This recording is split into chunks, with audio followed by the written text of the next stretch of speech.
యేసుక్రీస్తు నామంలో మీ అందరికీ హృదయపూర్వక వందనాలు. ఈరోజు దేవుని యొక్క మాటలు.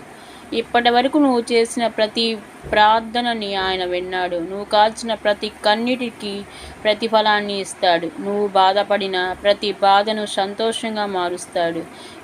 కొన్ని సంవత్సరాల నుండి ప్రార్థన చేస్తున్నా జవాబు రావట్లేదే, కార్యం జరగట్లేదే, దేవుడు తన పనిని ప్రారంభించట్లేదే అని అనుకుంటున్నా, ప్రతి విషయంలో దేవుడు తన కార్యాన్ని ప్రారంభించి నీ కోసం అద్భుతం చేయాలని ఆలోచించారు.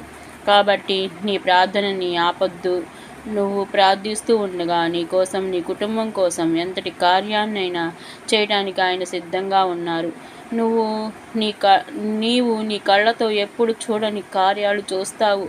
నీ చెవులతో ఎన్నడూ వినని శుభవార్తలు వింటావు. నువ్వు ఎప్పుడు ఊహించలేని, తలంచలేని రీతిలో దేవుడు నీ జీవితంలో కార్యం చేసి నీ కన్నీటిని నాట్యంగా మారుస్తున్నాడు. కన్నీళ్లు కార్చిన కనులకు కనువిందు చేయబోతున్నాడు. ఆమేన్, హల్లెలూయా. నీ ఇష్టాన్ని విడిచిపెట్టు. నీ జీవితంలో ఎలాంటి పరిస్థితిలోనైనా సరే దేవుని చిత్తం మాత్రమే జరగాలి.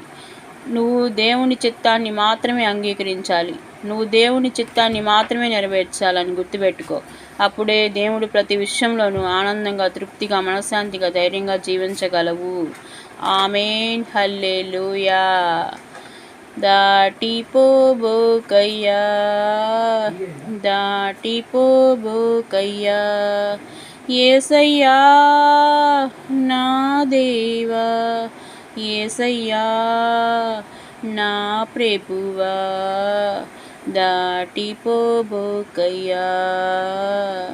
దాటిపోబోకయ్యా. యేసుక్రీస్తు నామములో అందరికీ వందనాలు, శుభాలు, దైవాశీస్సులు.